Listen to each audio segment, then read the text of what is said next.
What's up guys, welcome to JR Strength Fitness, your friendly YouTube channel with all of your exercise science needs, your reaction video wants, and of course some exercise tutorials, because why the hell not?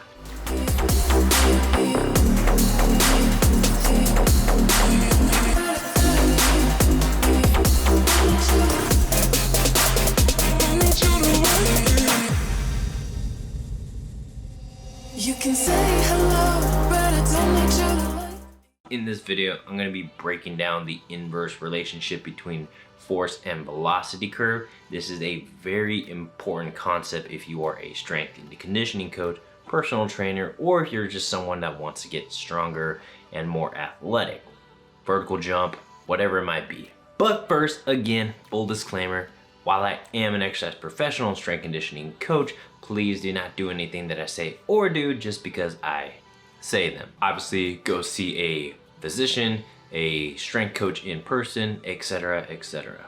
Okay, so the force velocity curve is a crucial aspect in strength and conditioning. It is predominantly the most important aspect when it comes to improving athletic performance.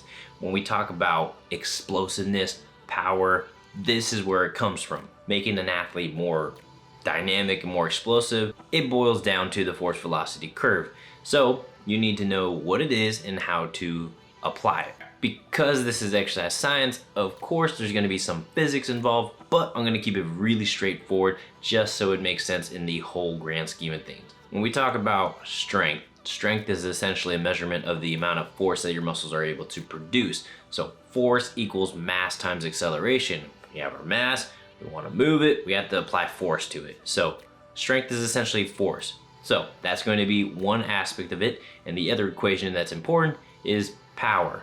Power is essentially force times velocity, so we take that applied strength, the force production, and now we have a velocity component, a speed component to it. You know how this works, right? When we talk about power, where we can think about a sprinter, we can think about a weightlifter, baseball player, throwing, jumping, whatever it is. They are highly explosive movements because there is a lot of force done at a very rapid pace. That is power. So those are the two things, and a third one which will be later on. So what is this force velocity curve? So if we take a look at this, you're going to notice that there is an inverse relationship between force and velocity. If you look at the y-axis, this is representing force. If you look at the x-axis, this is going to represent velocity. And you're going to notice this curve, it's going to have this inverse effect. So obviously at the top end of force production, high force, minimal velocity. And then on the far end of it, high velocity, low force output.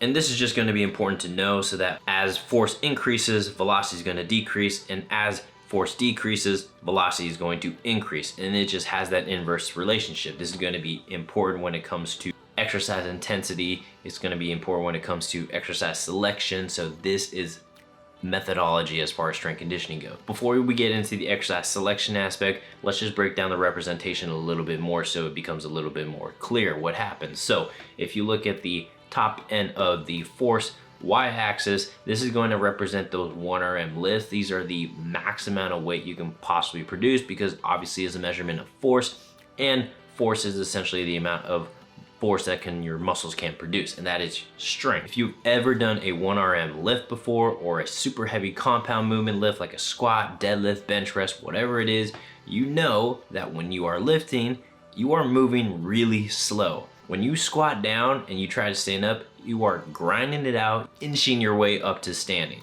And it might not feel like that way because you are trying to exude so much force on the bar as possible, but because of how much force you have to produce, you're not going to get the same amount of velocity. But let's say your 1RM is 405, now we take it down to 315. All right, you still have to produce a lot of force, but you're able to move that bar a lot quicker. So there's a little bit more velocity imposed on that barbell now. Now, if you drop all the way down to 135, oh, okay, not that much force that's needed. I can actually do some jump squats with this. So now we have a very high output of velocity and a relatively low output of force. It's not necessarily a bad thing. You can think about it like this. So if I have to open up a door, my body knows how much force I need to produce in order to open the door. But if the door is a little heavier, okay, I have to produce a little bit more force now. When it comes to intensities and how that influences the exercise based on where you are on the curve. You're either going to be a force dominant exercise or you're going to be a velocity based dominant exercise. So training methods could dictate depending on what load you have on the barbell. Are you 1RMing or are you 30%? The other aspect is the exercise selection. So like I said, major heavy compound movements like your back squat, deadlift, bench press, they are going to be your your dominantly force producing movements, and obviously 1RMs, etc. So those typically will be on the high end of the force and obviously produce not that much velocity. And then as you work down the curve, you might have your weightlifting derivatives. These are going to be your cleans of the world, your snatch, your mid-thigh high pulls, those kind of things that they do have to produce a lot of force because you're still working with a loaded barbell or something. But it is done at a little bit more velocity, a little bit more whip is done on the bar, a little bit more displacement. And this is technically where your strength speed is. So how strong are you at relatively fast velocities? And then you get closer and closer to the velocity and we get closer to peak power. So peak power is essentially the most force you can produce rapidly, as fast as possible. These are gonna be things like your jump squats, the med ball throws of the world. So obviously if you're trying to throw a ball, like a 6-pound ball or a 4-pound ball, whatever it is, you're trying to throw it as hard as you can, as fast as you can, you're going to apply as much velocity as possible and as much force as possible. So that is peak power training. So if you're trying to train that, med ball throwers work fantastic. And then we move past the peak power, and this is right before the max velocity. These are going to be your most of the kind of plyometrics of the world, the single leg hurdle hops, these are counter movement jumps, and this is essentially your speed strength. So obviously this is another side of the spectrum when it comes to athletic performance. And then when you get all the way to the other end of the curve, you're going to find max velocity. These are movements like sprinting, very, very short, rapid, fast plyometric exercises. You can even throw assisted sprinting in here where it's over 100% of velocity.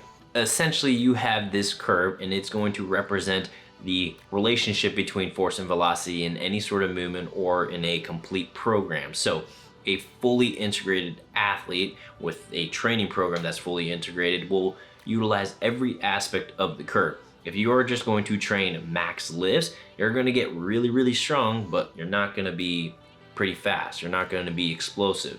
So when we look at power lifters, for example, a lot of time they do train at that kind of 1RM or even high intensity lifts, mostly because that's what their sport is. If you are a sprinter, jumper, probably training a little bit more towards the velocity side. Doesn't mean you're not training at other aspects of the spectrum, but for the most part, that's where your focus is. But a fully integrated athlete will have every aspect of the curve. And the main goal when it comes to improving athletic performance is to move the curve to the right.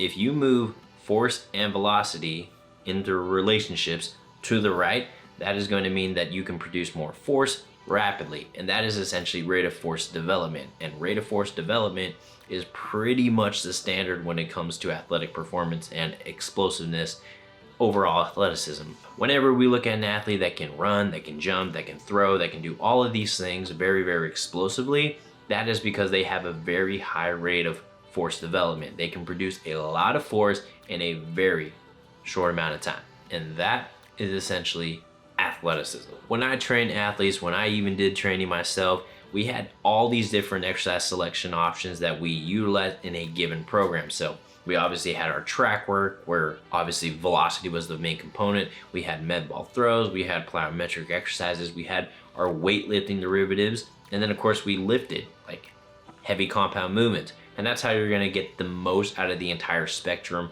rather than just focus on one side of it. That's why sprinters, jumpers, they need to be lifting. That's why lifters probably should be doing some sort of track activity or some sort of jumping oriented movements. So for the most part, that's how you can develop athleticism. That's predominantly the best way to do that. Again, guys, please like and subscribe, let your friends know about me, and until next time.